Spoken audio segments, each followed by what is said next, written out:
Ladies and gentlemen, good evening. Welcome to our Ethics in Society Speakers Series. Thank you so much for coming out on this beautiful April day and joining us tonight. My name is Dr. Jim Hornstein.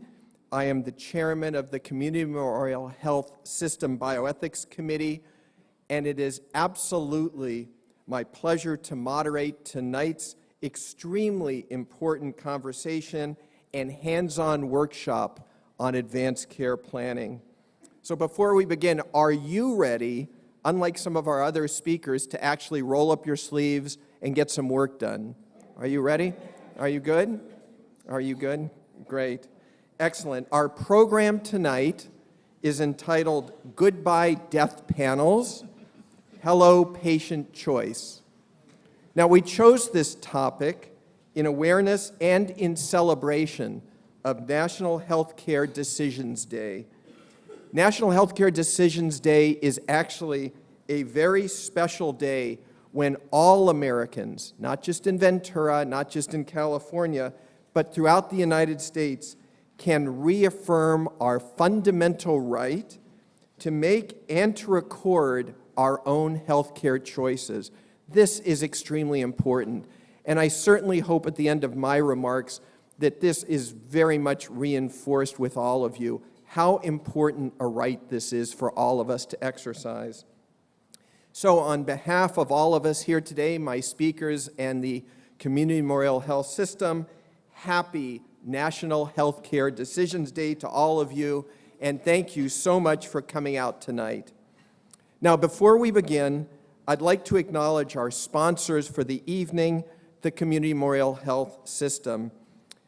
The health system has for many years, actually beginning back in 2013, encouraged our ethics committee to reach out beyond our hospital walls and engage the community in what we think are hot topics, which occur at the intersection between medicine, government, individual rights, and the law. Tonight's topic on the protection of your rights from the age of 18 years old until forever is exactly one of those hot and controversial topics. So please join me before we begin in thanking our host for tonight, Mr. Mike Ellenson, Vice President of Marketing and Development, Mrs. Mary McCormick, Marketing Manager, our wonderful support staff who has put together our evening tonight, in addition to the administration, the Board of Trustees, and the organized medical staff of the Community Memorial Health System. Thank you all for your ongoing support and for your encouragement to have these kind of events. So please join me in thanking our host for tonight.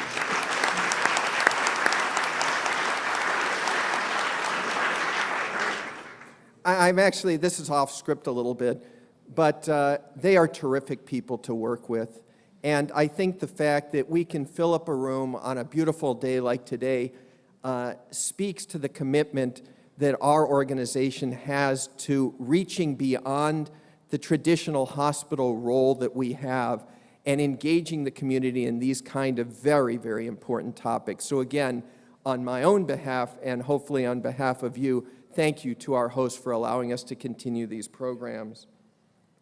I'd also like to thank tonight several community vendors who came out in person to help us go wild in celebrating National Healthcare Decisions Day. I'd like to mention them briefly. Our sponsor exhibitors, Mission Home Health, Los Robles. Somebody clapping? I don't want to interrupt clapping. I tell you what, let me go through all these and then we'll give them the applause they all deserve, okay? Does that work? Okay. Mission Home Health, Los Robles Home Care, Aegis Living of Ventura, Livingston Memorial Visiting Nurse Association and Hospice, Assisted Home Health Hospice, Coastal View Health Care Center, Buena Vista Hospice Care, and Help Unlimited. In addition, we had a number of exhibitors, the Community Memorial Health System Social Service Department, under the extraordinarily capable support and encouragement of my dear friend Bonnie Sabira, who's standing in the back, Community Memorial Health System's Palliative Care Center, of which many of the members of the palliative care program are here today, Lexington Assisted Living, and finally, California Senior Living. So on behalf of our vendors who came out today, can we all give them a round of applause?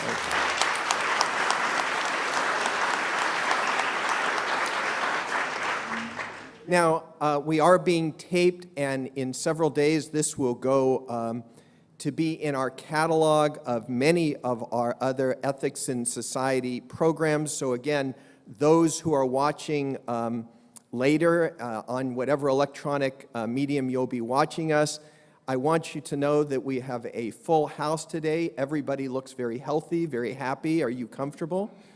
Very comfortable. Everybody here is absolutely excited. It is palpable how exciting this is being here celebrating National Healthcare Decisions Day. You may be unaware that today and this week is National Healthcare Decisions Day. And to those of you watching, I encourage you to mark on your calendar next April 2017, where we will again go wild on National Healthcare Decisions Day. So this is, in a sense, an advanced care planning event. So we will be here a year from today, and really, you can't miss what's going on here. I've seen things I've never seen before, so you really have to be here to experience this. So let's go ahead and begin our program. In a moment, I'll have the wonderful opportunity to introduce our two guest speakers who will expertly guide us through the nuts and bolts of understanding and filling out our living wills, our advance directives, and also our post forms, which we'll of course tell you, if you don't know what a post form is, what exactly that is.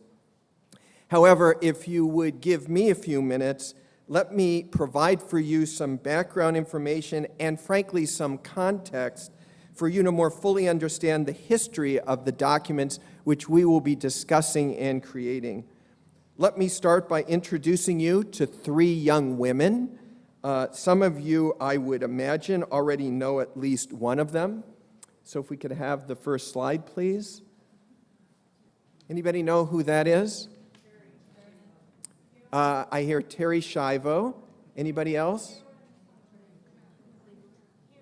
Karen Quinlan. Karen Quinlan. Ladies and gentlemen, let me introduce you to Karen Ann Quinlan. Congratulations to those who've said that. You'll win an award afterward, a new and improved advance directive. Karen Ann Quinlan, let me tell you a little bit about Karen Ann Quinlan. And I'm telling you this because it's both a tragic story and one that is absolutely instrumental in understanding why we are here today in April of 2016 when Karen's poor story begins in 1975. The story actually begins on a Tuesday night, April 14th, 1975. Think about that for a second. That's 41 years ago last week is when this picture of Karen came into the national consciousness. It began, in fact, with a call that, to those of you who are parents, is every parent's nightmare call. This is the call that none of us wish to get. Early Tuesday morning, Mrs. Julie Quinlan, who's Karen's mom, is awakened by a phone call from a local hospital. Karen had been brought in by an ambulance and was currently unconscious in the hospital. Karen, to those of you who don't recall or have never met her, was 21 years old and had no health problems. She was a healthy 21-year-old. She had been at a birthday party of a friend, apparently had been drinking, possibly too much, and her friends thought she was simply drunk, took her upstairs to a bedroom in the house that they were at, and put her to bed. Several hours later, some friends decided to just poke in and see how Karen was doing, and they were horrified to see she was unconscious and stopped breathing. They tried mouth-to-mouth resuscitation. The paramedics were called, and Karen was transferred to Newton Hospital in New Jersey, their local community hospital. where she remained in a coma. Interestingly, they did not find alcohol in her bloodstream. They did, however, find large amounts of Valium, which is a tranquilizer, in addition to aspirin. Over the next several weeks, Karen lapsed into a deeper coma, and she was respirator dependent. What that means is she could not breathe on her own, and she required the use of a ventilator. She also required the use, because she wasn't awake, of feeding tubes for her to gain nutrition and hydration. Sadly, during those next few weeks, Karen, who came in at 120 pounds, got down to the shockingly low 70 pounds. So Karen, over weeks, lost almost 50% of her body mass. In July of 1975, so remember, she comes in April, and now it's July, so it's about 4 months later, her mother, and she is still in a coma, a deep coma. Her mother, her sister, and her brother felt that her recovering, her ability to wake up and get better was hopeless. However, her father believed that, in fact, there was still hope. So they continued to keep the ventilator and the feeding tubes going, but sadly, there was no change. By the end of summer, so now we're talking September. Remember, she came in April. Now it's September. Finally, all of the family members, including the dad, felt that Karen would never wake up from the coma and, in fact, would never recover. All the family agreed there was no hope in further treatment, and all of the family stated that they wished to write a letter to the hospital and the doctors saying, we collectively would like Karen disconnected from the ventilator. We no longer think this is what she wants, and we would like her disconnected. That was given to the doctors in the hospital, who were very sympathetic. But remember, this is 1975, not that long ago, but as far as what we're talking about today, a millennium ago. And the hospital and the doctors said, no, we will turn off nothing for a number of reasons. Number one, Karen was over 21, and none of the family had standing. She was an adult, she was not a child, so none of them had guardianship over Karen. Number two, they felt that they had no standing to make decisions on behalf of Karen, because if Karen said remove the life support, maybe they would, maybe they wouldn't, but no family member had that right. And second and thirdly, the only ones who could make that decision were the courts. So in October of 1975, again, April, she goes into the coma. It's now October. The dad hired an attorney and went to court. And basically, he had two major arguments, and those arguments were thus. Number one, he had an argument based on the First Amendment. The Quinlans were deeply Catholic, and they stated for religious freedom, God, in their view, took Karen's life, and we were interfering with God's will. So therefore, based upon religious freedom, they felt they had a cause to disconnect life support based upon their religious beliefs. They also had a second argument, which they said the Constitution allowed for a right to privacy, which allows individuals to make their own decisions, and the state or anybody else, the hospital, doctors, social workers, nurses, anybody else, could not interfere with that decision. So it went to court, November of 1975, and does anybody know what the trial court said? Yeah. So in the front row, the gentleman had the right answer. The trial court said, nope, can't do that. Then, in fact, Karen was alive, and in fact, we cannot authorize the withdrawal of life support because whatever you call that, that would be considered murder or even active euthanasia, both of which are against the law in New Jersey and, in fact, against the law throughout the United States. So the trial court said no, okay?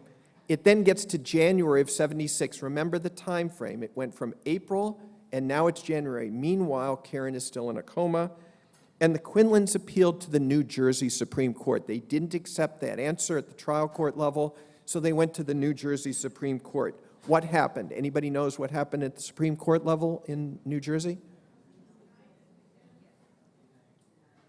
Denied?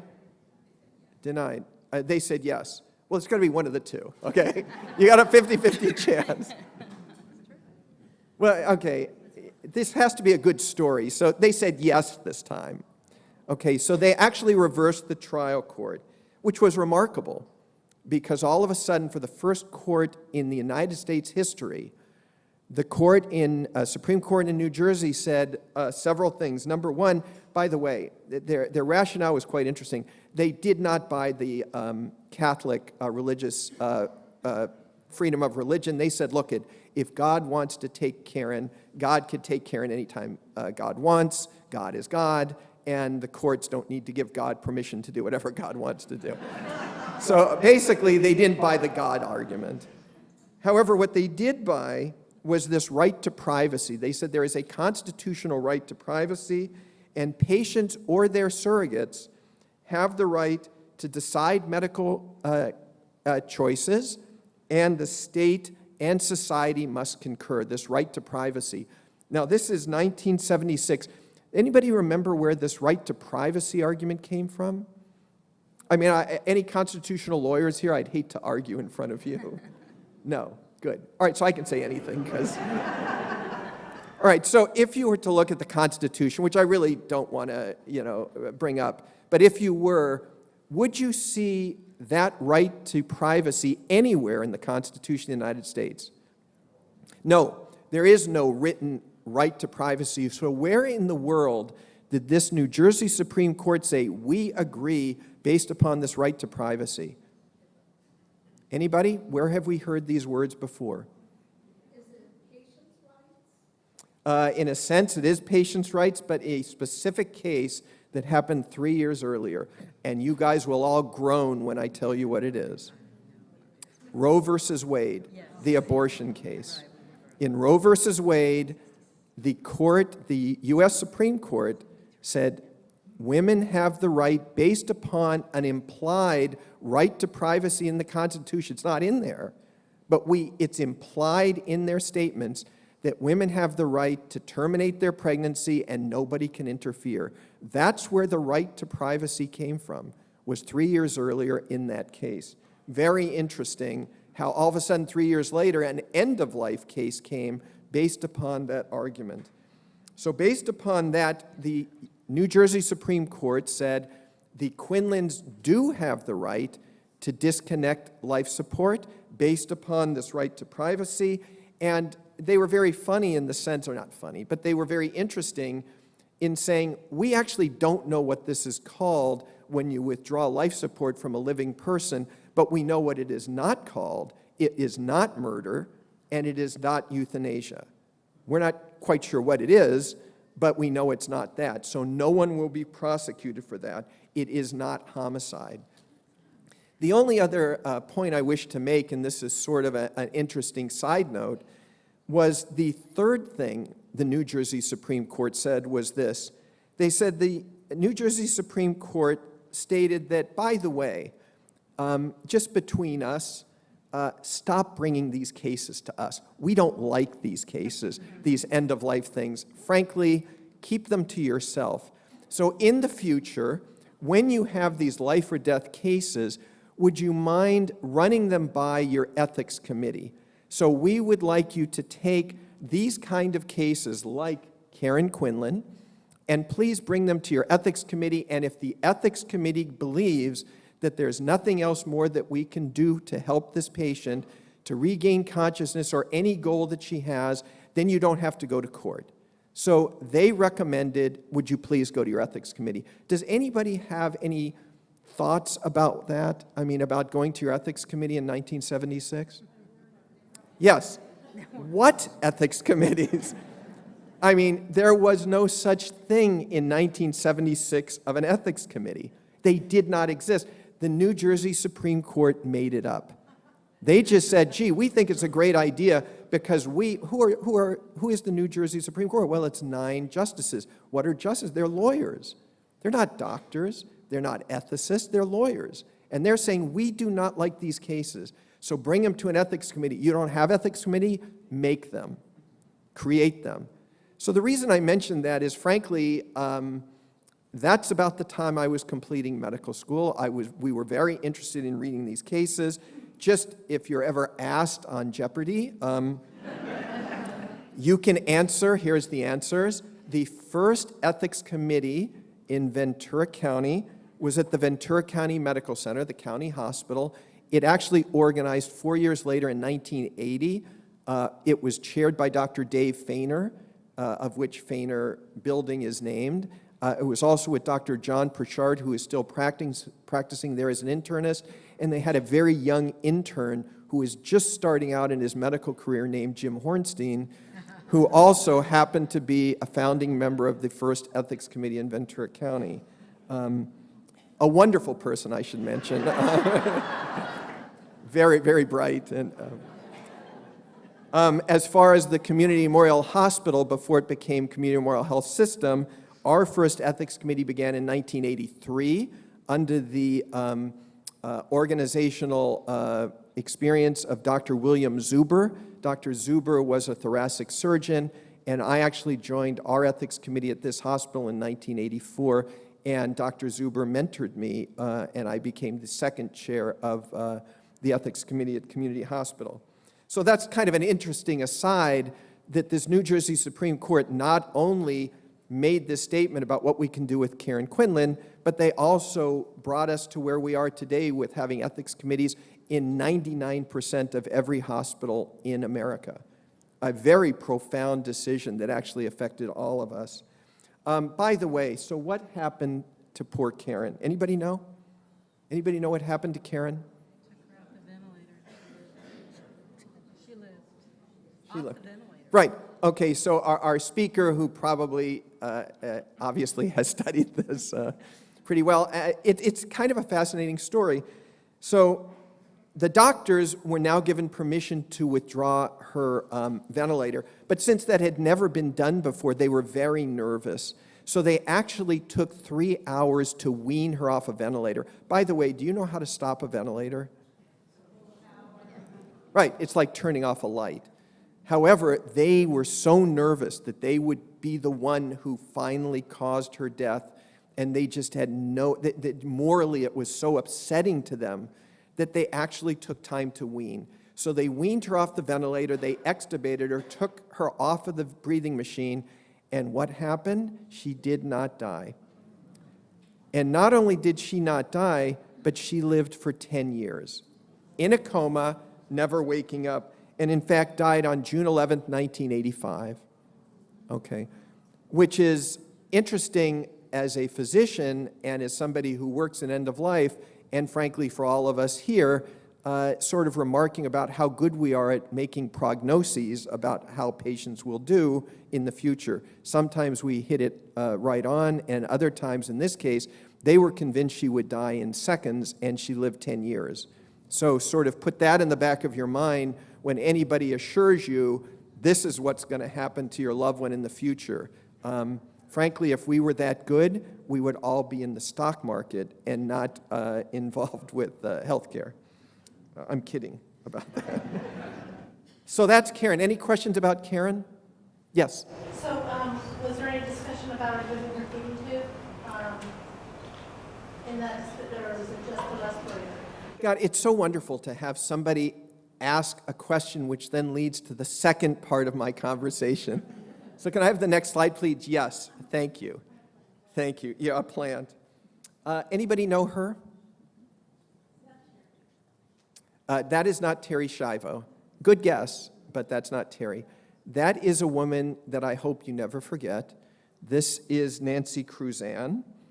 Anybody ever heard of Nancy Cruzan? She is probably one of the most influential people in the development of advanced care planning. Let me tell you a little about Nancy. Nancy was a 26-year-old female in excellent health who suffered a terrible car accident in Missouri while driving. That was in 1985. She lapsed into a coma immediately, for which she never awoke. And she could breathe, however, unlike Karen Quinlan. She could breathe, however, she, of course, was in a coma, so she couldn't eat or drink and was simply being kept alive by nutrition hydration through feeding tubes. Okay, so this is essentially Karen Quinlan who could breathe, but is now hooked up to nutrition and hydration, okay? 2 points I want to make. Number one, Karen Quinlan was 21 years old in perfect health. Nancy Cruzan was 26-year-old in perfect health. Somebody up in the front mentioned Terry Schiavo, who was 22 years old when she went into a persistent vegetative state, and coma, which she never awoke, was 22. 21, 26, 22. Okay, so again, that will become important information when we talk about who should fill out these forms. Are these forms just for people at the end of life who are over 80 years old? Every case I'm talking about are young, healthy women in their 20s. Okay? So that's again, very important. Could they detect brain activity back in those days? Was there any brain activity going on? Okay, so a question up in the front was, really, how deep a coma were they in, and could they detect any activity? And the answer is yes, they were not brain dead. Brain death at that time is death, and so there was some brain activity. However, there was no conscious activity. So in order for her to breathe, there was brain activity. You have to have that. But it's very low-level brain function in what's called the spinal cord area of the brain, and that does not allow us to have any sort of connection with the world. You are not conscious. So while they are able to breathe and do certain functions, regulate their temperature, that shows brain function, they have no higher brain function, meaning they cannot interact with the environment whatsoever. Are they in a dream state? No, they are in deep coma. They dream, they do nothing. They simply exist. So here we have Nancy Cruzan. After 5 years, unlike Karen Quinlan that sort of moved relatively quickly, after 5 years, Nancy Cruzan's family asked that the feeding tube be removed, and they felt that she would never wish to live like this after 5 years. The family went to court, and the trial court, unlike New Jersey, agreed and said, let's take out the tube, okay? However, the Missouri Supreme Court and the Missouri Attorney General decided to challenge that and say, no, that's not okay in the state of Missouri. So they actually went to court, and what happened in the Missouri Supreme Court? Anybody know? So the trial court said, yes, you could take it out, and again, just to make a complicated story, the Missouri Supreme Court said, no, you cannot. Okay? So all of a sudden, the poor family still has this feeding tube in that now they cannot take out based upon the Supreme Court. So what did they do? They appealed to the U.S. Supreme Court in Washington, D.C. Why is that important? This is the only case up until that time, and frankly to today, that ever made it to the Supreme Court on a right-to-die case. So that had to do with Nancy Cruzan. So they went to the U.S. Supreme Court, and in 1990, the United States Supreme Court heard the case, and they agreed with the state of Missouri. Okay? So they agreed that Nancy had no right to remove life support.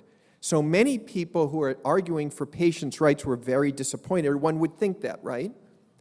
Oddly, that was not true. And you have to get into what they actually said. What they basically said was this: every state, all 50 states, can decide for its own state what standard it will use to decide to withdraw life support if that person didn't tell them beforehand. Now, it turned out that Missouri had a very high standard called clear and convincing evidence, which is a higher standard than, let's say, our state in California, which has a standard of preponderance of evidence, which is about 51% versus 75%. So they're saying every state can choose this, okay? That then became sort of the basis by which states decided, well, how do we go ahead and prove this? But it went further, and Justice Sandra Day O'Connor, anybody remember her? First woman Supreme Court justice, said, and I want to quote this because this is very important. Sandra Day O'Connor said, quote, patients can accept or refuse any medical treatment at any time, including nutrition and hydration, okay? So long as it meets the standards of their state. So how do you meet the standards of their state? You consider creating an advance directive, which is considered throughout the entire United States by the U.S. Supreme Court clear and convincing evidence that this is what the patient wants. So, by being here today and finishing an advance directive, that is legal in the entire United States. This is the U.S. Supremes, right? So that's law for everyone, which allows us to withdraw any and all treatments at any time that you want. That's how important the case was based upon Nancy Cruzan. The year after the Supreme Court, which was 1990, made its ruling, that was the case, and as typical in our legal system, there became a law. And the law in 1991 was passed by the Congress called the Patient Self-Determination Act. Anybody ever heard of it? Patient Self-Determination Act. It was 25 years ago. Crucial act. And what it said was healthcare institutions such as the Community Memorial Health System, but frankly, any hospital in the country, large medical groups, and insurance companies must inform patients of their right, which is what we're doing tonight, to fill out your advance directive and to make your own healthcare decisions. In my opinion, this law 25 years ago was an incredibly important law. What this says is everywhere in the United States, everybody has the right to accept or refuse any treatment, and it must be accepted by those institutions. And in fact, it goes further and says even if you are in a coma, okay, and you lack capacity, meaning you're really sick, you get into a car accident, but you have an advance directive, the word advance directive means you are making a directive in advance of your not being able to say those words. If you can say the words, you tell people, leave me alone, and you have to be left alone. But what if you can't? Well, you fill out these documents, these advance directives, which say, if I can't speak for myself, then these documents speak for me. And that is clear and convincing evidence even in Missouri, let alone California, okay? So if you're traveling to Missouri, bring your advance directive, okay? Or don't go. I mean, I'm not there.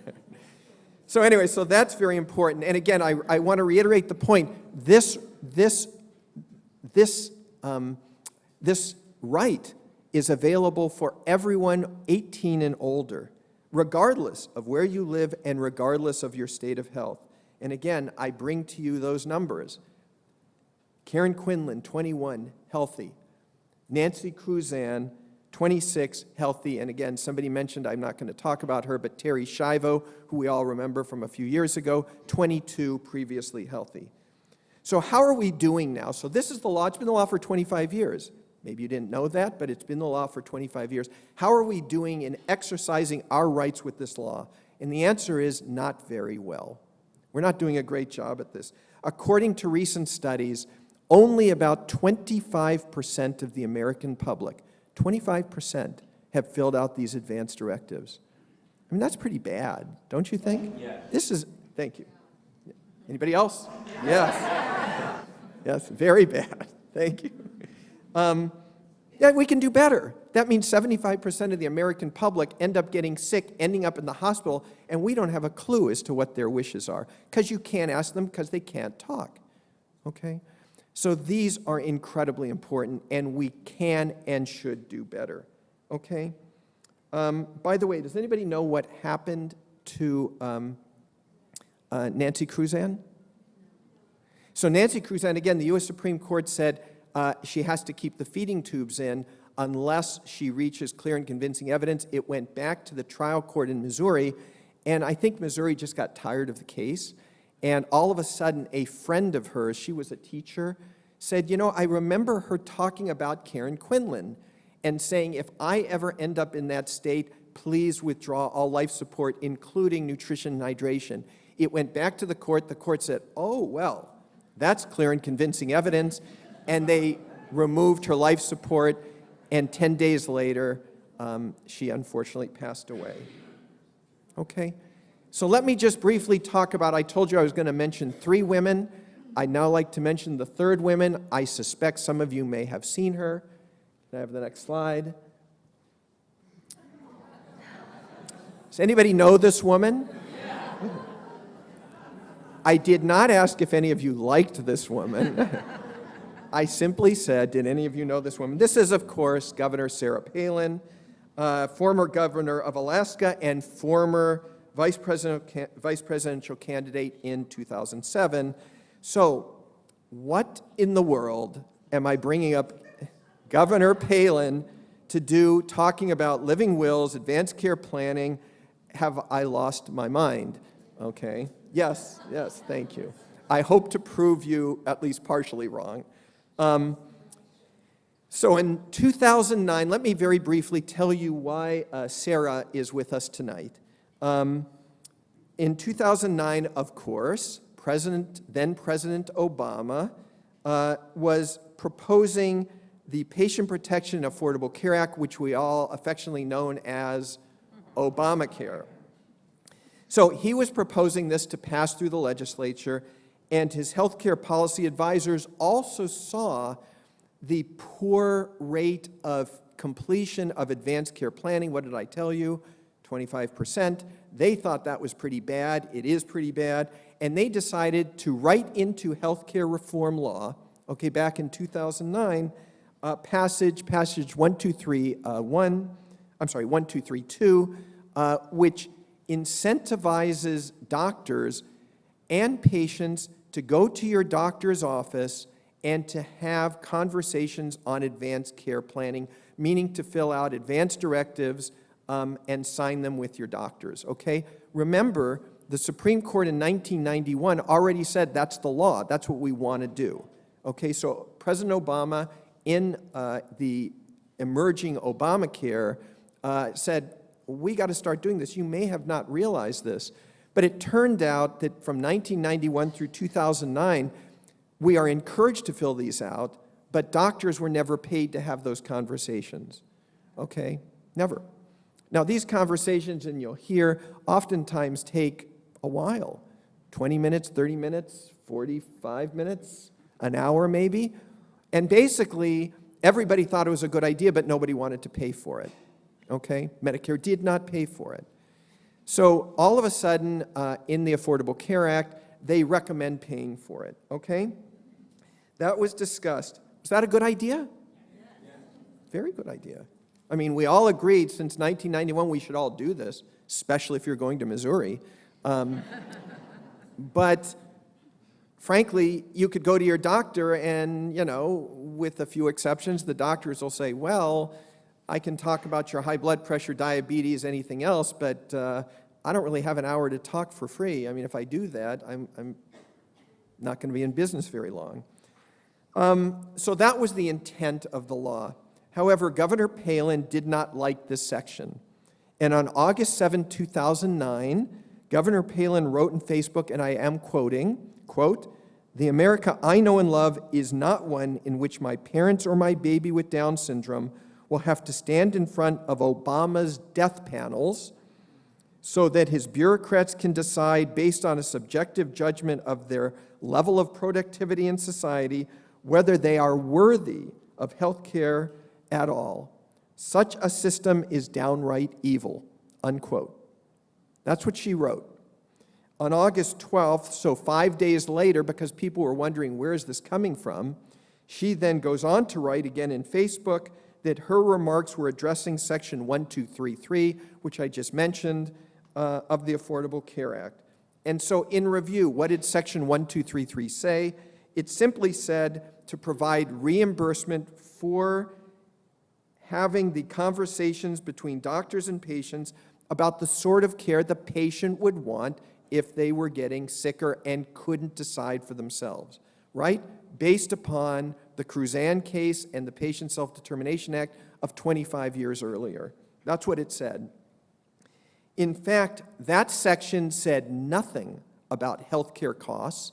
It was not meant to control costs. It said nothing about quality of life, nor did it give any advice about what choices a patient might make or not make. It simply encouraged people to have the conversation. It didn't say what was in that conversation. And of course, naturally, there were no such things as death panels. They did not exist, except with Governor Palin.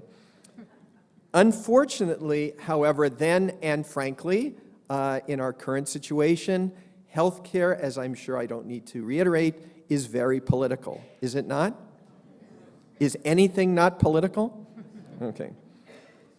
So in 2009, Time magazine said, quote, "That single phrase, death panels, almost derailed all of healthcare reform. It was such a potent fear, and the population was so polarized that simply raising this issue, whether it was true or not, almost defeated healthcare reform." Ultimately, despite the falseness of that claim, Section 1233 of the Affordable Care Act was the first section of the entire healthcare reform that was deleted from the bill. It was thrown out for purely political reasons. That a good thing? No. So from 2009 until now, we still had not paid doctors. We still have not encouraged people to have these conversations with their primary care or specialty physicians. So that's the bad news. I can't end on bad news. Let me give you the good news. And I bet you're not even aware of this. On October 30th, 2015, so what is that, like about 6 months ago, right? A barely noticed announcement, I'm pretty sure this was buried for good reason, occurred in a Medicare statement that said beginning January 1st of 2016, meaning 4 months ago, Medicare would start paying for patients to schedule appointments with their doctors and fill out advance directives. Okay? For the first time, beginning 4 months ago, Section 1233 was finally instituted. So on the next slide, so at the beginning of this year, I am thrilled to be able to say goodbye, death panels, and hello, patient choice. Say it with me.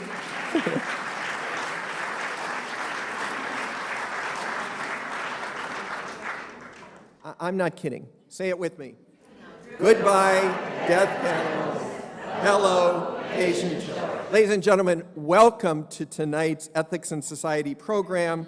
And let me have you roll up your sleeves and let us speak with our expert panel on advanced care planning, where we can finally move from this threat of death panels to what we should be talking about, patient choice.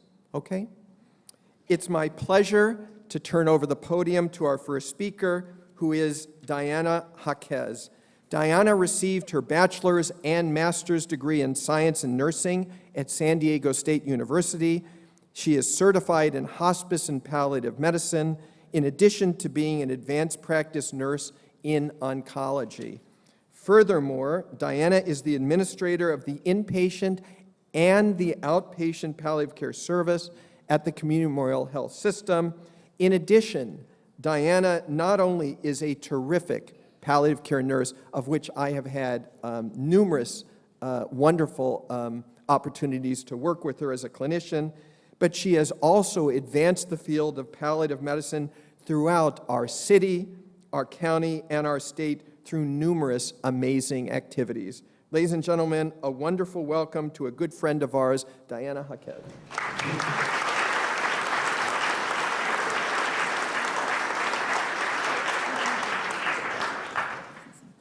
Well, thank you all for coming out. I'm so glad. Thank you, Jim, for the introduction and the really pointed history.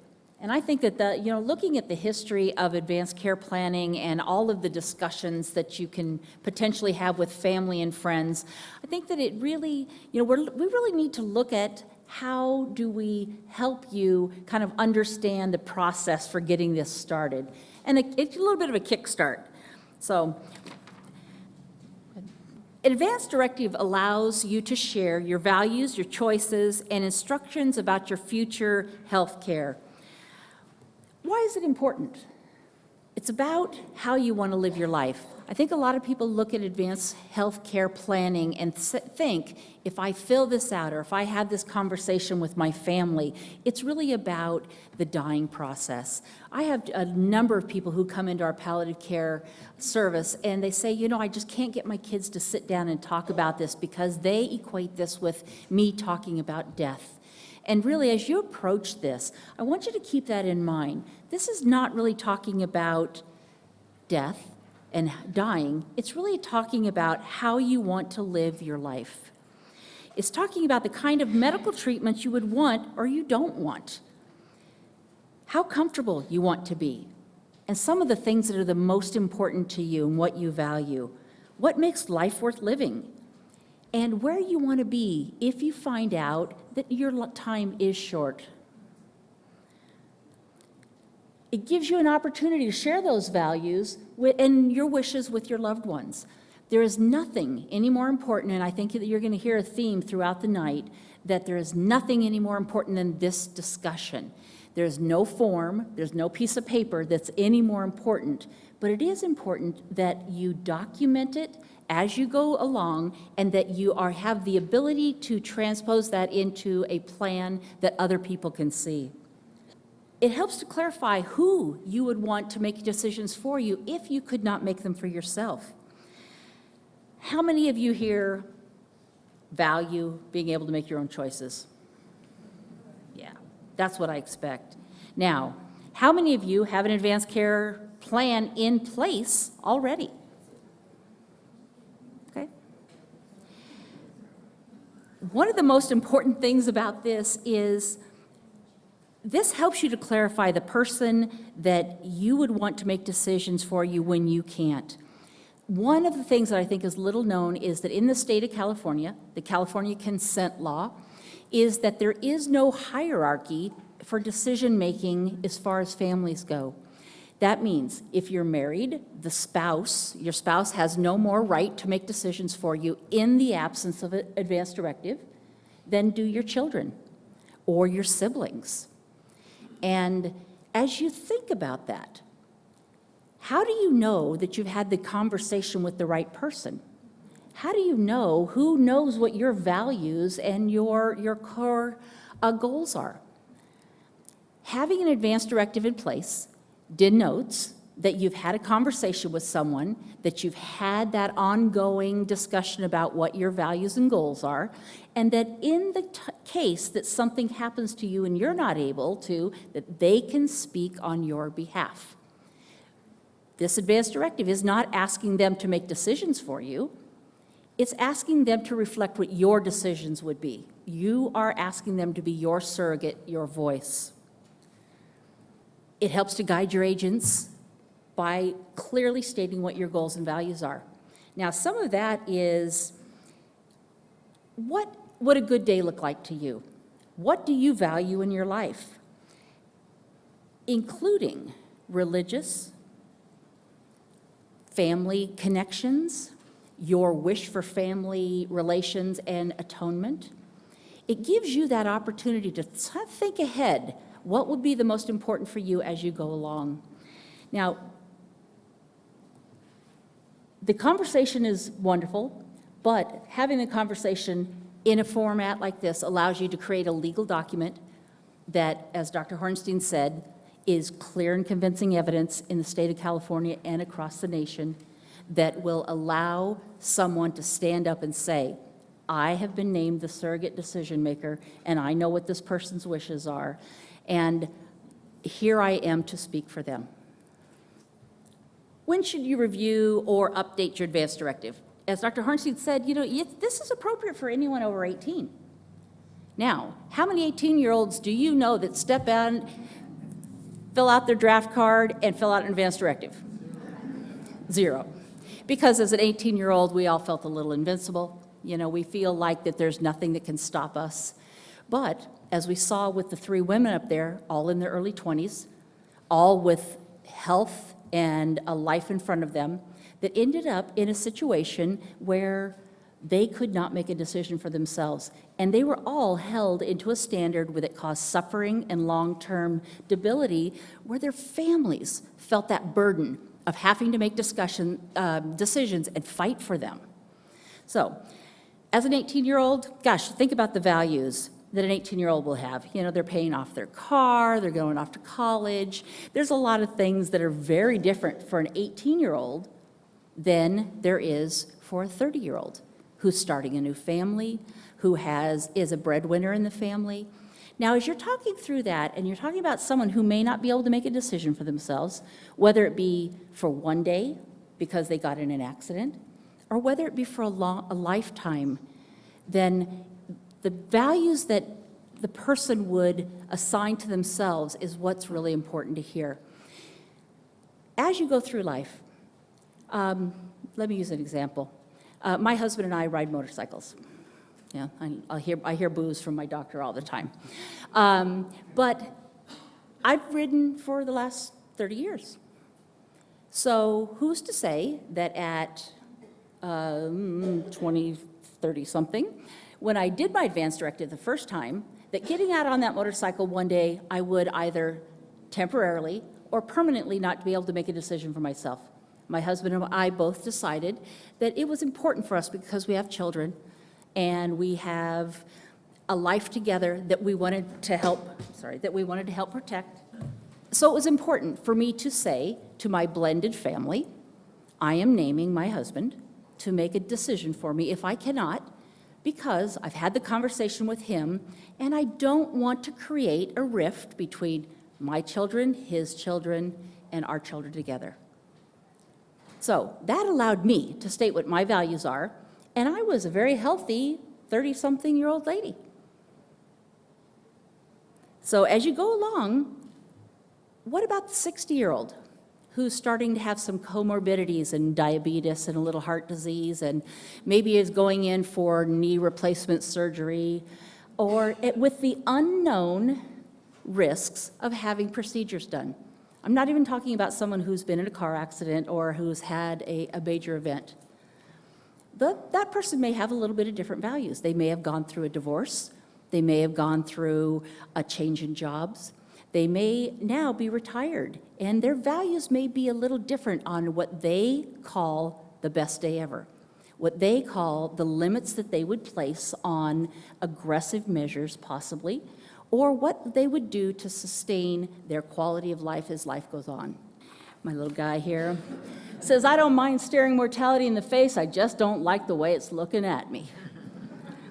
So that's a little bit about all of us as we look forward. And why do people not fill out advance directives? Nobody's lazy when it comes to that. Everybody wants to make their own decision. It's a simple fact that reality doesn't hit you in the face until you have an event or something brings it to light. And that's why I'm really appreciative of the new ruling that says that doctors can have those decisions, because the decision for a 30-year-old is very different. Discussion is very different than the discussion that might be with the 70-year-old that's maybe on that verge of not being able to live alone, not being able to independently function on their own. Okay, so how many of you have an advance directive in front of you? Does anybody, I should ask the other way around, does anybody want one so we can rock through this? Okay, somebody in the back is going to bring them around.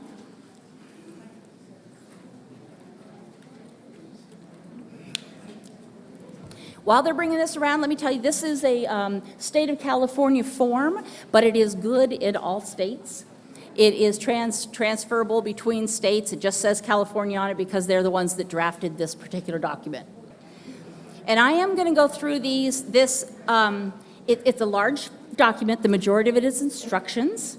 So I will tell you what page to turn to, and then I'll highlight the sections and why those sections are important. Let me start by saying that an advance directive can be completed in one of three ways. It can be, first thing, you can go to an attorney. Attorney can make it part of a living will, or they can complete a document like this. It costs usually between $500 to $1,000. Somebody asked me just to repeat that, so I will. I said there's 3 different ways to complete an advance directive. The first way is you can go to an attorney. They can help you complete it as part of a living will, or they can do this kind of a document separately. That usually costs, you know how expensive attorneys are, between $500 and $1,000. So, or you can complete a document like this today, and we have 2 options for completing this document today. One is after it's done, you have the conversation with your family, and then it can be notarized. Normally, a notary costs between $20 and $25. Tonight here, we have a notary complimentary to the hospital to help people complete and notarize the document. Okay. The third way, same document, is that you could fill it out and you can have it witnessed by 2 people. Now, one of those 2 people cannot be a family member, has to be someone else, and there's a place on here that I'll show you, but that's free. So it's up to you. I don't know about the rest of you. I like to save money, but you know, it's up to you in the level of comfort. They are all 3 legal. They are all 3 actionable. It is a document as long as it's witnessed by 2 people, one of which is not a family member, or notarized, or an attorney can help you fill it out. So what I want to do here is go through the sections quickly. There are some sections that are crucial to this, and there are some sections that are optional. So the very first, part 1, which is on page 2, it's in the middle of the booklet. The very top says who you're going to designate as an agent. Now, that can be a spouse, a sibling, a child, it can be a friend, it can be anyone that you want to designate as a surrogate decision maker. Now, once again, this form is not as important as the conversation. I do kind of want to give you a word of warning. Be careful who you put in here. Because, yeah, let me give you another example. My mom and dad. My mom refused to put my father in there because she thought he would be too emotional to follow through with what her goals and values were. Now, he was not offended by that at all. He was relieved, actually. She named my older sister, and I as a second. Now, you need to make sure that whoever you name is someone that you trust, that you've had the conversation with, and you're going to be able to follow, that they're going to be able to follow through with what your choices would be and not their own. Second place, I said you can name an alternate. Now, most people do name an alternate because what happens if something happens to the first person? And that's the agent's authority on the bottom saying that if the first person cannot follow through, that the second person steps forward. Absolutely. So let me repeat that question. She just said the benefit of having an alternate is that what if your first person, your first choice is out of town, out of the country, that the secondary person, the alternate, can step in until the primary agent is back and available. And that does happen. We see, times that someone has to be here to sign documents, that they can talk together via phone and make a decision, and then the secondary person can come in and legally sign documents for that person. 18, just like filling one out, the minimum legal age to be an agent is 18. Oh, you know what? The addresses on there are for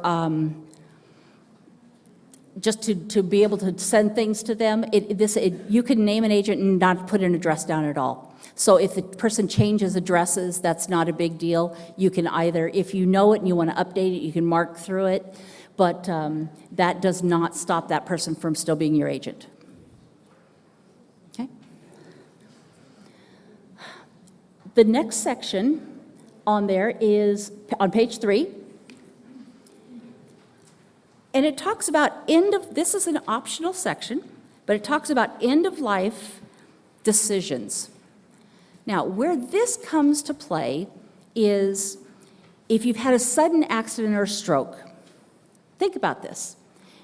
You've had a brain injury that has left you unable to recognize your loved ones, your family, and the doctor has told your family that, or told you and your family that you're not expected to recover these abilities.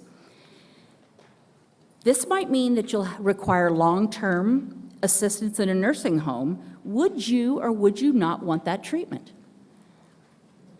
So that's where this falls into place. And this is very vague for a reason. It says, if I have a terminal condition that I am not expected to recover from, that I choose not to prolong life.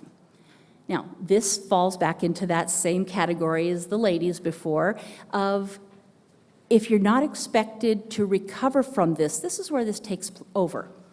It is very vague, and my co-presenter here is going to speak about another form that is more specific, that actually talks about what those choices are. But this just gives the tenor of what your choices would have been. And this actually guides families very well. This doesn't say, make me a do not resuscitate or do not treat me. That's not what this is saying at all. What this is saying is that my core values are that if I cannot do certain things, and this is where the conversation comes in, if I'm not able to be in my own home, if I'm not able to recognize my loved ones, if I'm not able to, spend time with my grandchildren, if I'm not able to eat, if I'm not able to speak, whatever values you assign to be important to you, that's where this falls in, and it's a guide. This is not a physician's order. Well, and what she just asked, she said, what about all the people that the doctors say that they're not going to get better, and then they do? So this is a guide.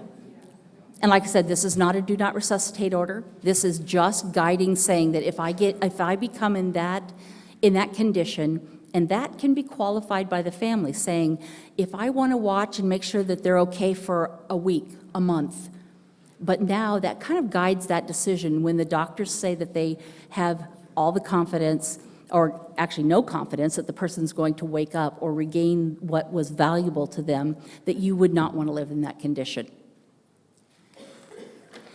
Oh, this is another optional section here talking about organ donation. I know that the state of California has a registrar that with your driver's license, you can actually register to be an organ donor. This is another section where you can actually mark on your advance directive whether you choose or not choose not to be an organ donor. Actually, relief of pain is a statement on there, and you can choose or not choose that. I think that people talk about the prolonging life and not prolonging life, but it says except as stated in the following space, and you can put what you'd like behind this. It says, I direct that treatment for alleviation of pain or discomfort be provided at all times, even if it hastens my death. Now, what they're talking about here is not euthanasia. It's not physician-assisted suicide. What this is talking about is the primary intention is to relieve the suffering. If the person passes away because of it, that's a secondary outcome, but the primary intent is to make sure that they're comfortable. Well, and anything in this is a this is an absolutely customizable document.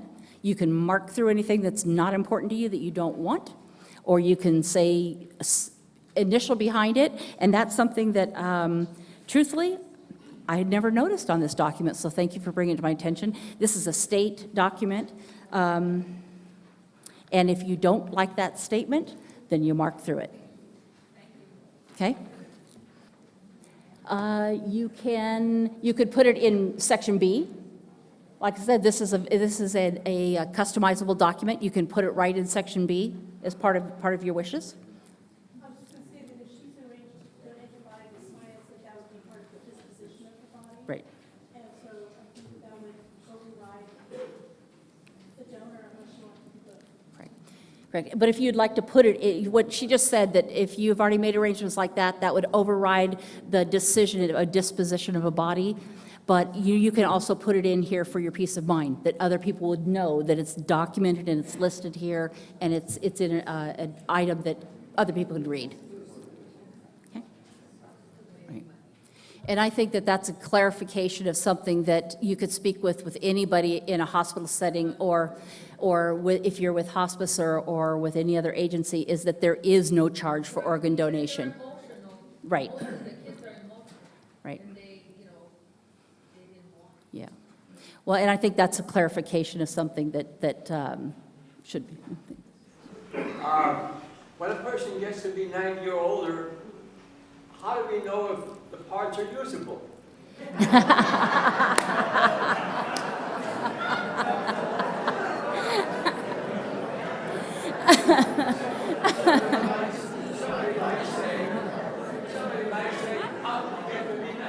Yeah. Well, you know, that's a topic for a whole nother lecture on organ donation. But I can assure you that the organ donation companies screen patients very well, and that even the oldest and the sickest people can have the ability to donate tissue or bone or other things. So it's rare that a patient is absolutely declined, because there is something that can be donated for the benefit of another. You know, first of all, we'll be having auditions for organ donations after the show. But if you don't mind, just so that we have enough time to have our final speaker, we will stay later, and any individual questions we'll go ahead and answer. This is so important. Certainly, I know when I teach this document, the question is, should I donate or not donate? And how do I make that decision? And again, these are very important decisions and very personal. Somebody mentioned about their family, and I think, again, there are simple guidelines. For instance, if you would be willing to accept somebody's organ if you needed it, then you probably ought to be a donor. And if you said, no, I would never accept it, then you could probably not be. But it's sort of fair. If you're going to accept one but say, I would never do that, but I would accept, it's not very nice of you. That's not a very nice, that's kind of tacky, I think is the word we're looking for. But again, there are a lot, these become very complicated.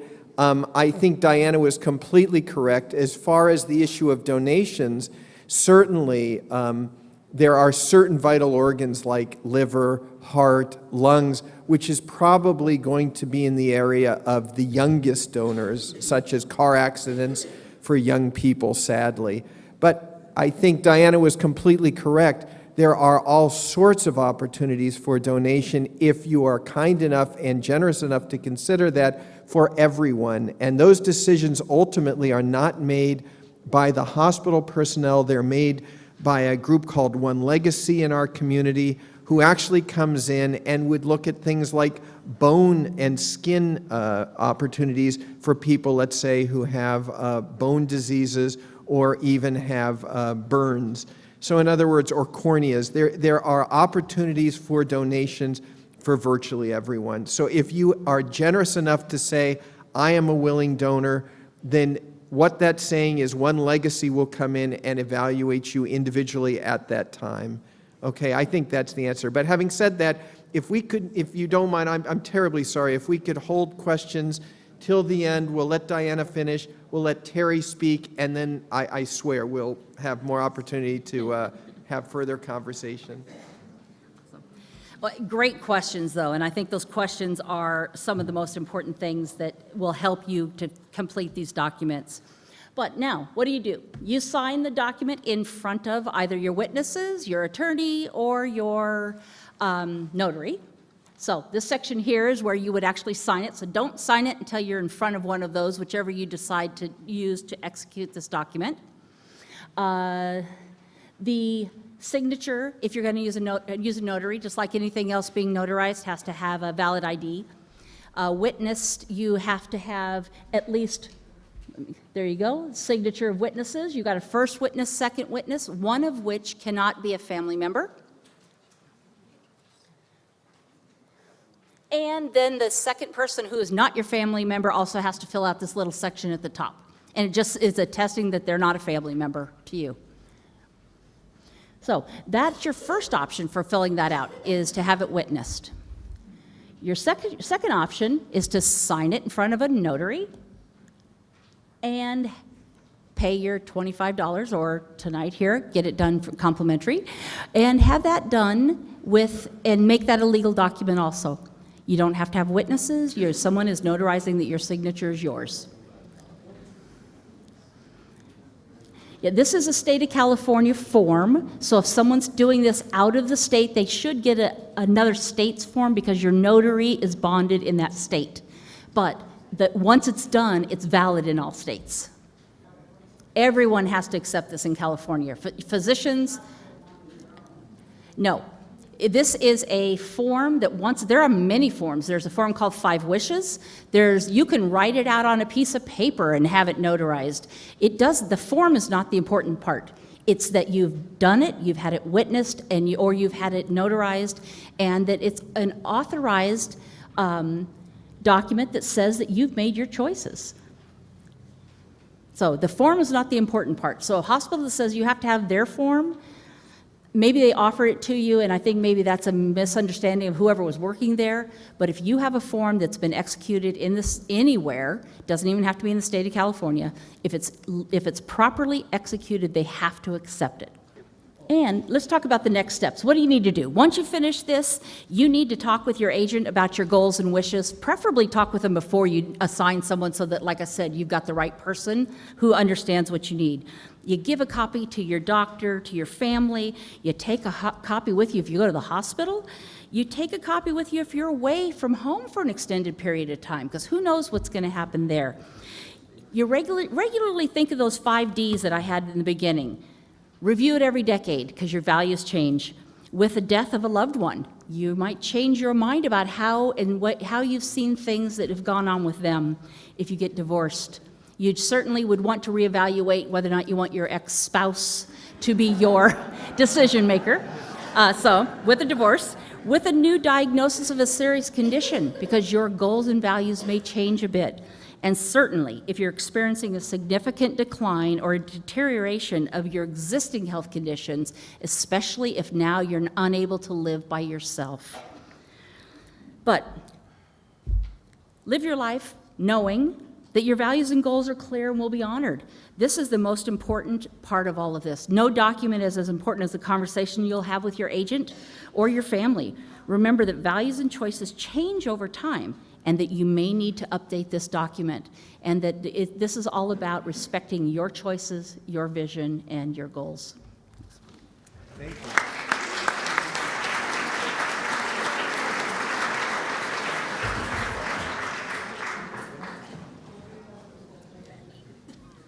Thank you so much.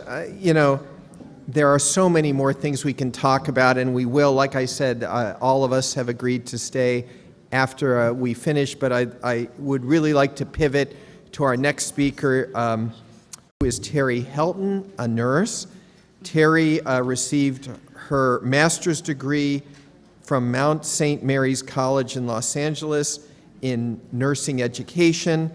She has worked both in the hospital setting and also as an active hospice nurse. Currently, she is the program manager for Livingston Memorial Visiting Nurses Association, and it's my pleasure to introduce Terry Helton, who also is the president of the POLST Coalition for Ventura County. Terry?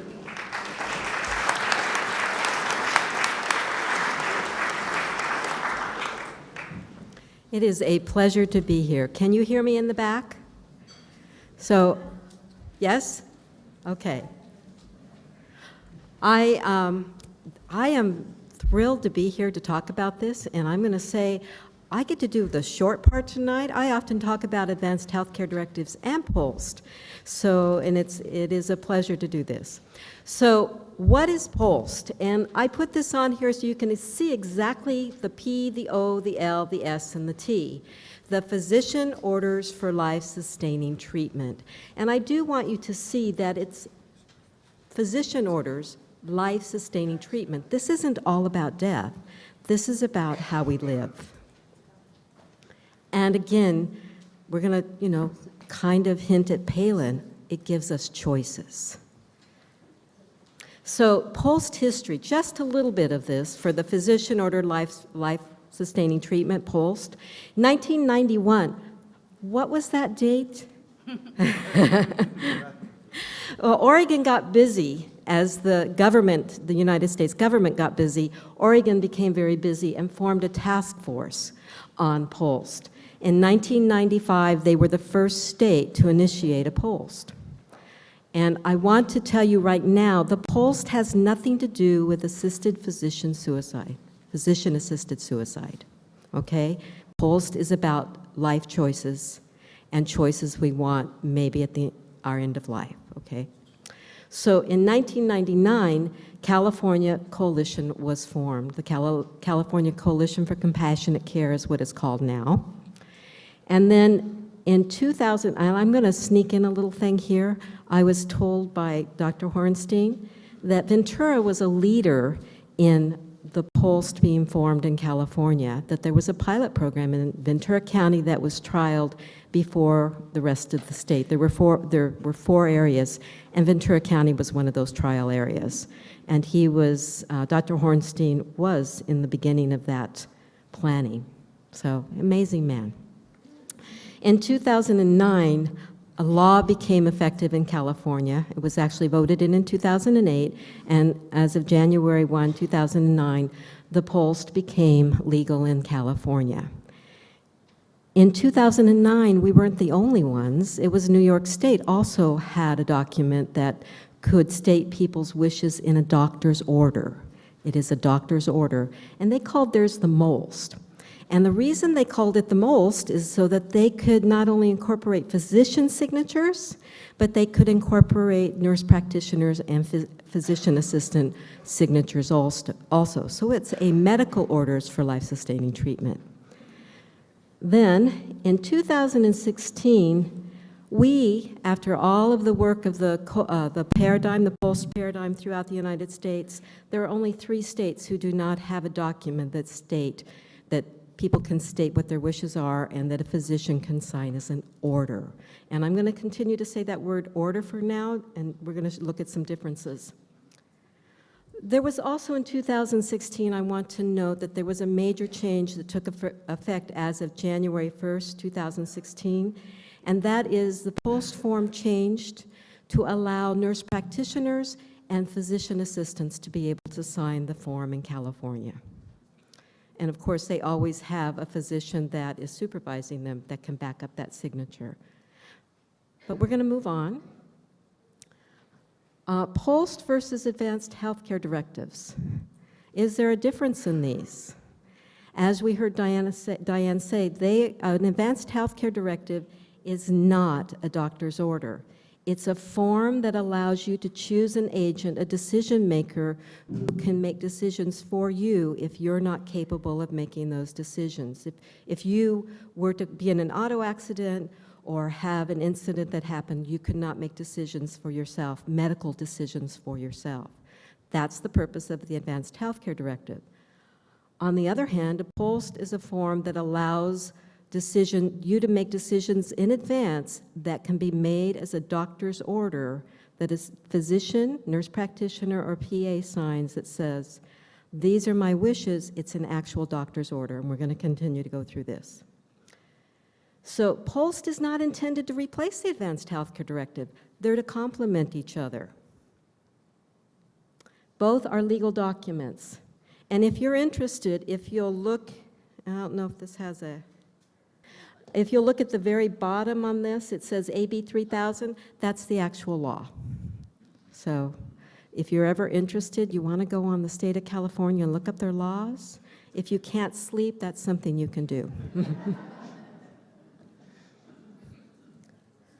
If you want, I actually have a copy of it, but you know, there's strange people like me who are interested in those details. So as you can see, we can compare the POLST and the Advanced Healthcare Directive.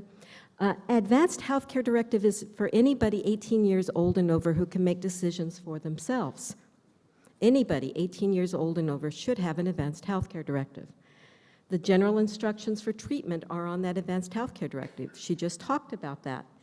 and it appoints a decision maker. If we'll look at the other side, a post is something we generally think of for somebody who's approaching their end of life. It would be that a post for somebody, we wouldn't be surprised if they were going to die within a year or two. For somebody who has a chronic disease. And it's a physician orders for medical treatment. The Advanced Healthcare Directive, and I'm going to repeat it, is not a doctor's order. That's a major difference. If a paramedic were to come into your home and find an Advanced Healthcare Directive, it is a very, very important document to show your wishes and who your decision maker is. But a paramedic cannot go by what's in the document. They must take that document, scoop it up as they scoop you up and take you to the hospital.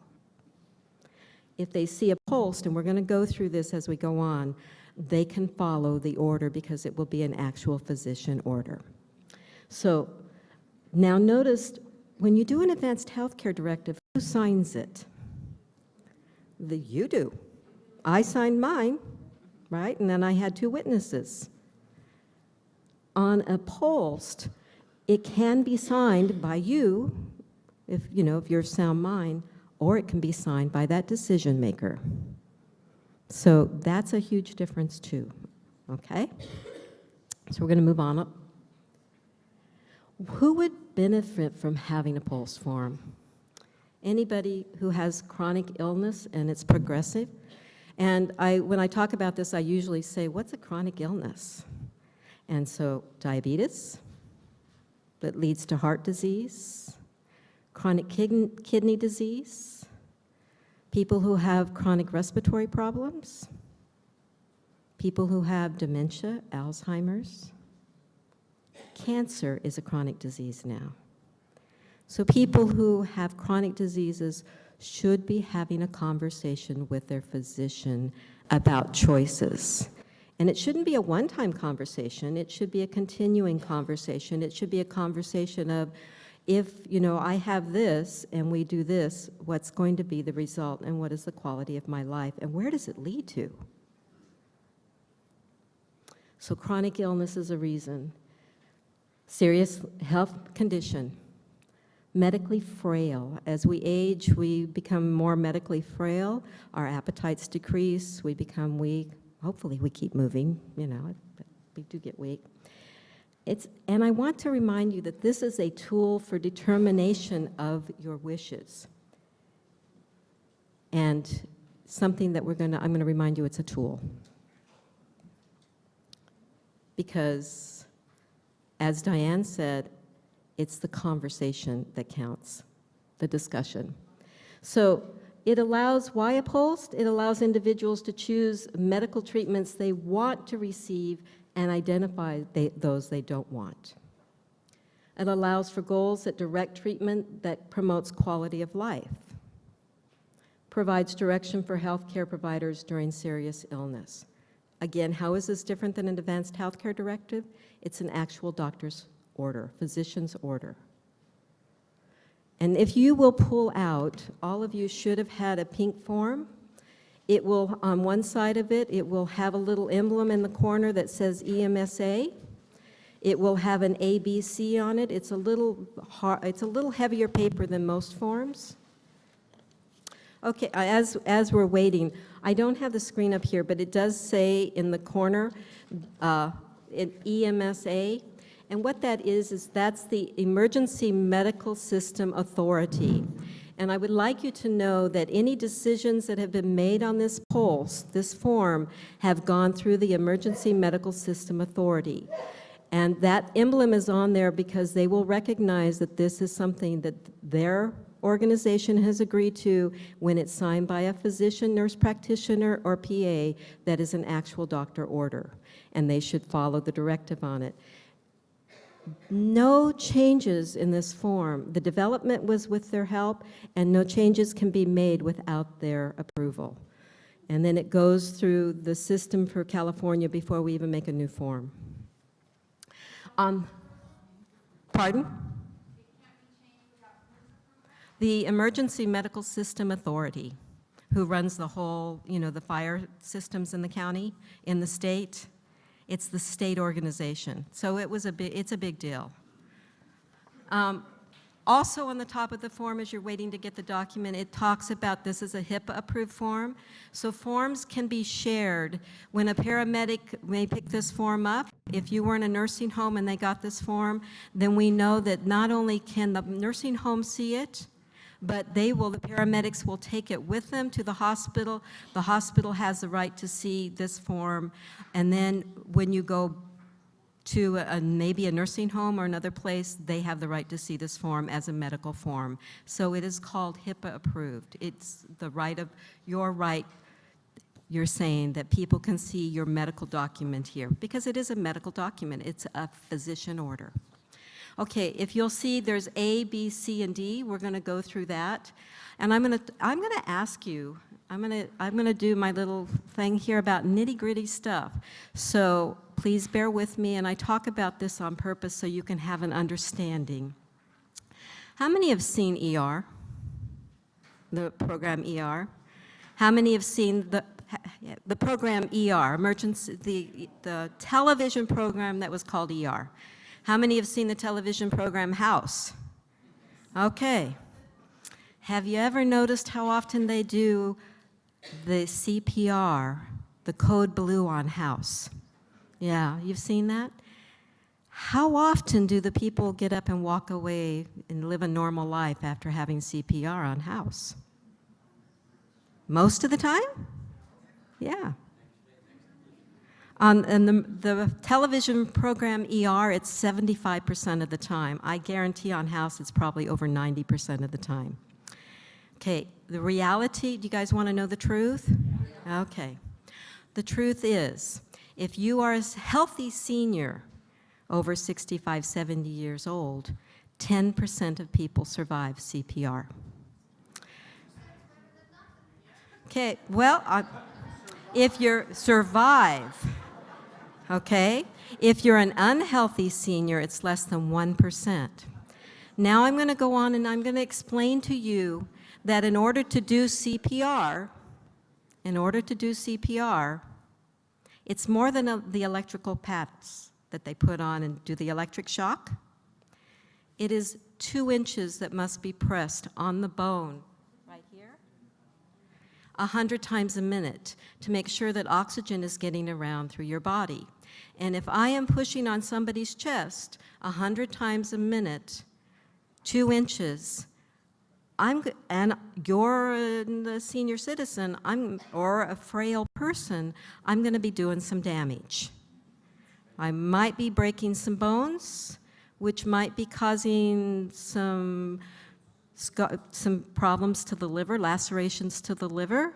I might be puncturing the lung. Those are possibilities. And if I'm not getting oxygen around to your brain, then I also might not be helping the brain function after the fact. So House is not what we see in true CPR. Now, I do also want to tell you, CPR can be very successful, and it can be very helpful to people. But I think it's only fair to tell you the truth both ways when what we're asking on a POLST form is to make a decision. And on the POLST form, if you'll see, in your form you can see it right at your hand, and it's pretty clear up here, it says that cardiopulmonary resuscitation, CPR, is right here. And that's when a patient doesn't have a pulse and they're not breathing. So they're basically kind of dead. And what we're trying to do is bring them back to life. And so, but sometimes we can do that. So you have a choice in box A. You may either choose attempt CPR, or you can do not attempt CPR, which we call a natural death, allow a natural death. What you have to understand, because we're going to go on to complete a form, is that there's a box B. And if in box A, the section A, you choose to have CPR, your one choice in box B is to select full treatment, okay? So I just need that to be clear. And I'm not going to ask you if you have any questions because we'll move on and you may have questions afterward. Okay.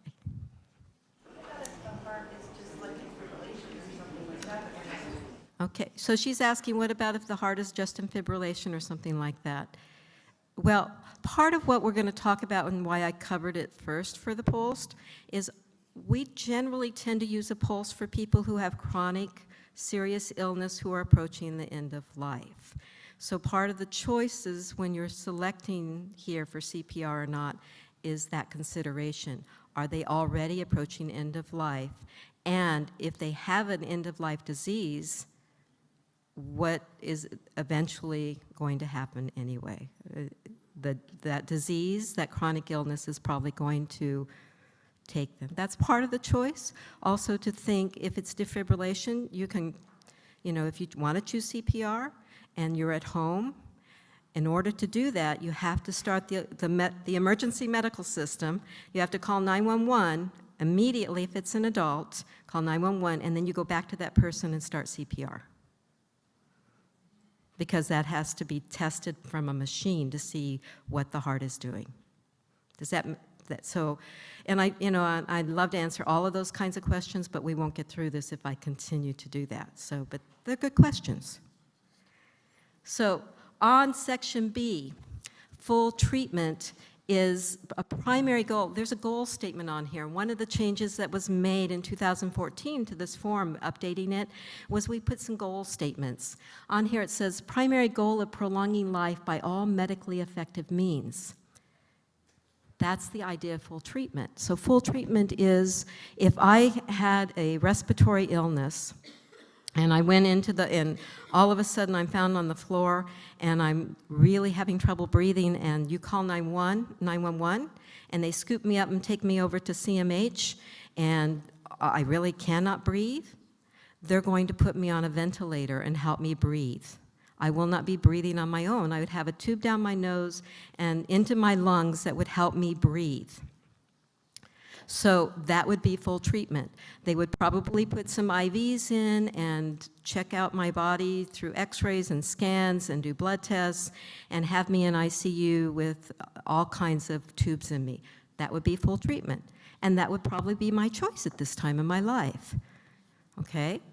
So I would also like to be able to say I would only want to have a trial period of full treatment. And I will tell you on my personal advanced healthcare directive, I'm sharing my personal stuff with you, is that I would actually say I would do a trial period. And I'm kind of specific in my advanced healthcare directive. I'd say only 2 weeks, please. So that's a choice that we can do. On selective treatment, the goal of treating medical conditions, if I had that respiratory illness, and I usually say this, if I have a POLST, and this is my own feeling, I do not want to have CPR, I can choose any of these things here. If I don't want to have CPR, I can choose full treatment, I can choose selective treatment, or I can choose comfort-focused treatment. And so if I choose full treatment, I have a respiratory illness and I choose full treatment, and I've gone into the hospital, I've been on a ventilator, I say, oh my gosh, I never want to do that again, then maybe I would take my POLST, void it, I'd probably take my POLST, see my physician, have a conversation with my physician and say, I never want to do that again. Is there something else I could do? What do you suggest?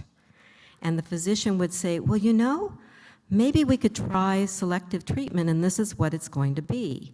Instead of ever going back on a ventilator, we could try a BiPAP or a CPAP and see how that helps you breathe if you have to go back in the hospital. We could still do the lab tests. We could still treat with antibiotics. You may need fluids because when you have trouble breathing, you probably need more fluid than you're taking in, so we could give you some IV fluids and help you feel better. That's selective treatment. Now, suppose I have that emphysema and I've had a POLST, I've had that conversation, made a new POLST, and I've gone into the hospital 3 times in the last 9 months. I don't ever want to do this again. I'm exhausted. I still don't want to have CPR, and I'm really tired. I make my appointment with the doctor to have a conversation. It's important to have the conversation so everybody understands this. And we have a discussion, and I say, really, I'm really exhausted. I don't want to ever do this again. Is there something else we can do? And in that conversation, it will come up, well, we could do comfort-focused treatment.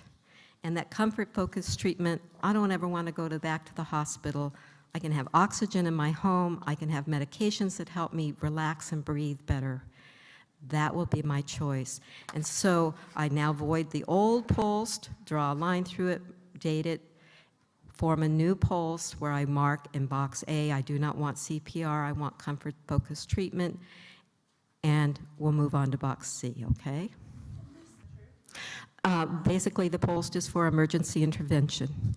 It complements the Advanced Healthcare Directive. But if I were to go into the hospital and be able to speak for myself and wanted to change my mind about anything I've said on the POLST, I could revoke it on spot. Okay?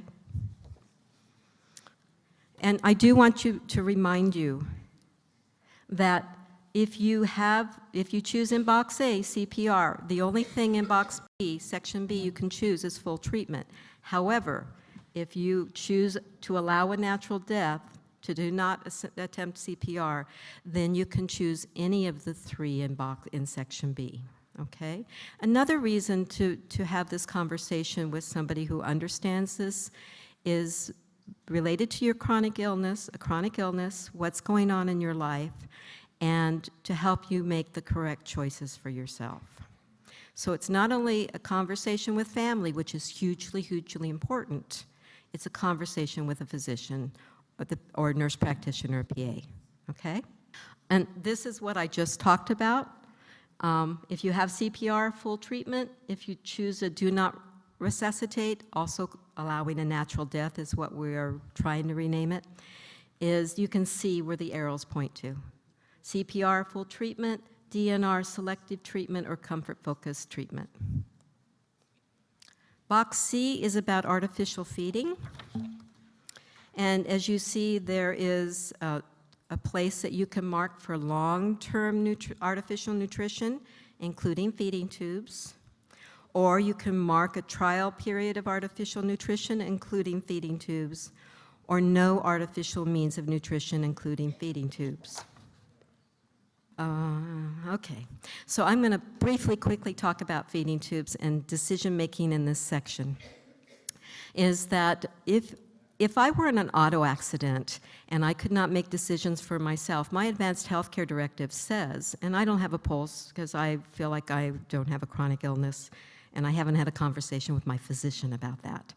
But if I were to go have an auto accident, I don't want to have CPR, but I'd be surviving, I'd be in the hospital, and my Advanced Healthcare Directive and my agent knows that I'm willing to be treated for a period of time. And if I could not feed myself, they would put a tube down my nose to help me get nutrition. That's a temporary feeding tube. However, if in a long-term situation, I could not feed myself, I don't want to go that way at all, my Advanced Directive says, but to do long-term, they would actually go in through your stomach and put a feeding tube through there called a PEG. And that's how artificial nutrition is for long-term. Part of the decision-making process here is, again, to look at the chronic illness. If somebody has a severe stroke and they're not going to be able to recover their swallowing ability, then a feeding tube, studies show, does not extend their life. It's 50-50 on those things that studies show. But also know that person, if they cannot swallow food and water and they have to have artificial nutrition, are not going to be able to handle the secretions that their body puts out normally. And it can be a burden to that person to have a tube in their stomach that's not normal, and they may want to pull at it, which may mean that they may have to have medications to keep them calm. Also, as a person is approaching with chronic illness and death, as they're approaching death, the body begins to naturally not want food. You know, I confess, I'm 62 years old, and I cannot eat as much and do not want to eat as much as I did 30 years ago. That's a normal process of aging. It's also a normal process as we enter towards end of life. And so it becomes a burden for the person to take in nutrition, whether it's artificial or food. So again, I'm going to remind you, the POLST is for chronic illness is what we're tending to go toward. So that should be part of the decision-making process for people. If somebody has a dementia and Alzheimer's in particular, and their brain is not going to function. They actually lose the physical ability to swallow. Something to consider. Okay, so the post is only as good as the conversation. Conversation with family, conversation with a physician. The post is not just a checkbox. In some places, people are taking the post and they're saying, what is your choice, what is your choice, what is your choice? When it really should be a conversation related to who you are as a person and what's going on in your life physically, emotionally, spiritually. So it should be a family conversation and a physician conversation. And by the way, this is a conversation that is now being paid for by Medicare. So you can see the post conversation provides context for making informed choices and identifying goals of treatment. To make the post a legal form, you must have a signature, and this one actually just shows the physician's signature. This post, the PowerPoint has not been updated. The new forms in your hand show that it can be a nurse practitioner or a physician assistant. And then they should ask you if you have an advanced healthcare directive. They should put their phone number and their license number, the date, and then also the signature of the decision maker, which may be the actual patient or the person who is responsible for making decisions when you can't, can sign this post. On the back side, it talks about the HIPAA up there, and also who had this conversation. And if a physician had the conversation, they don't need to fill this out. The rest of the post on the back side is on directions on how to fill this out. When this is completed, you can photocopy it. It's just as legal photocopied as it is on this form. It's not the color or the form that makes it legal. It's bright pink, so it can be recognized in a chart very quickly. You photocopy it, give a copy to your agents. When you do this with your physician, the physician does not keep the original. The original belongs to you. The copy belongs to the physician or the PA or the nurse practitioner. And the photocopies can be given to your loved ones and have a conversation so they understand. You should put the copy of it with your advanced healthcare directive and your updated medications into a plastic form that can be found easily in your home, and communicate that to your loved ones. Okay, remember, it's important in regards to your healthcare decisions to have a conversation with loved ones and the medical person treating you routinely. Repeat conversation when life brings changes. Okay, thank you very, very much.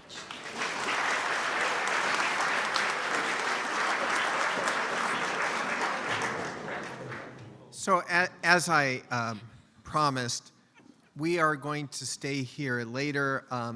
As long as it takes, we'll be here for days to be able to answer any questions. But I just want to give a couple of concluding remarks and then a pitch for our next talk.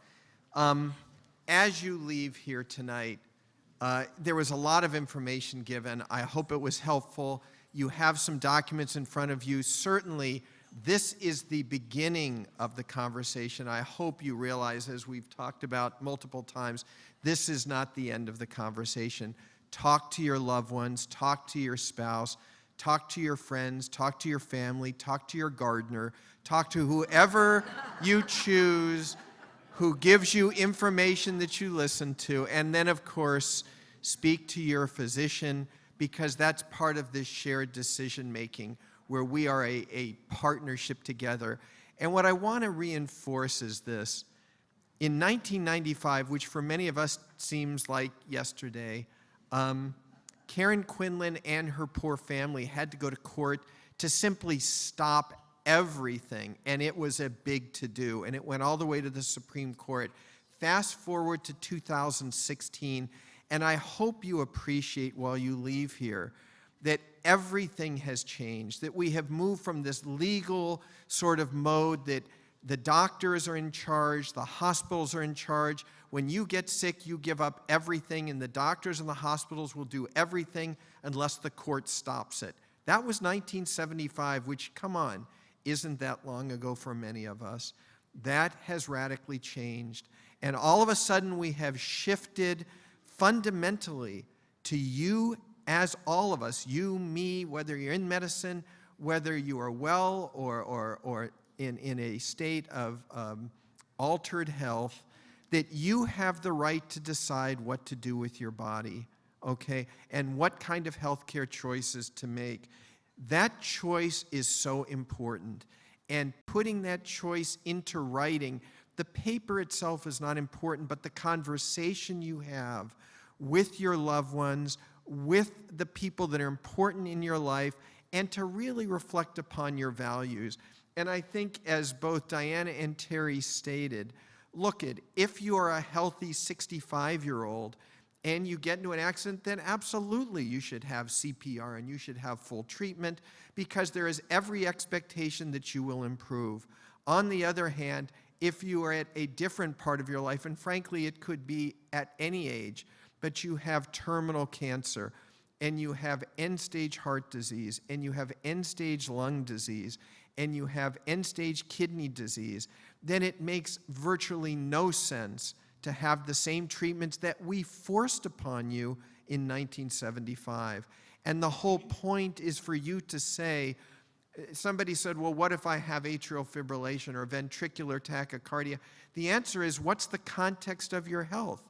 If you're an otherwise healthy person, that should be treated aggressively. If that is at the terminal stage of your life, it makes no sense to treat that.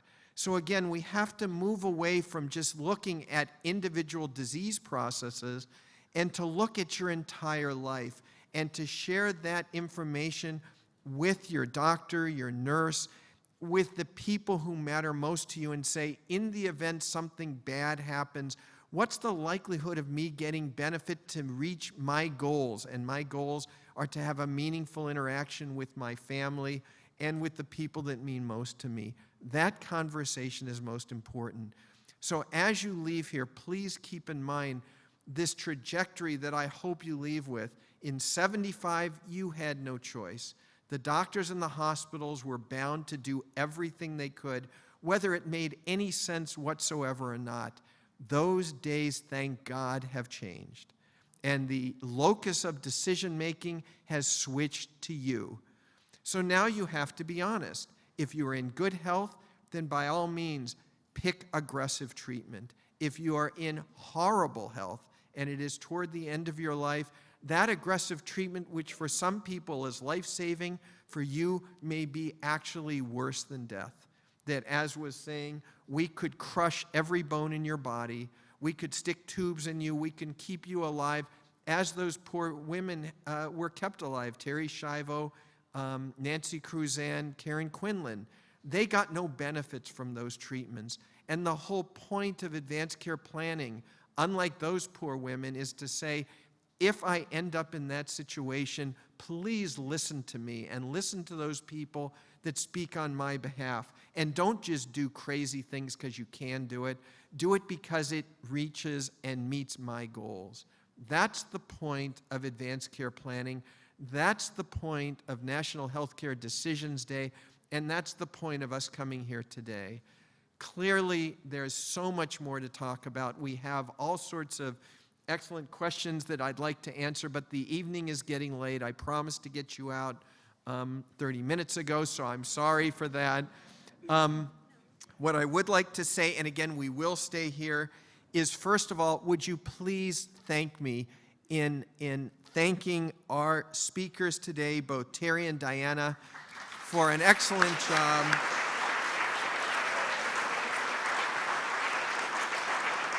Thank you to our sponsors and to our affiliates who came out today, again, to provide this kind of community resource to us, which I think is so important. Again, thank you to all of them and to the Community Memorial Health System.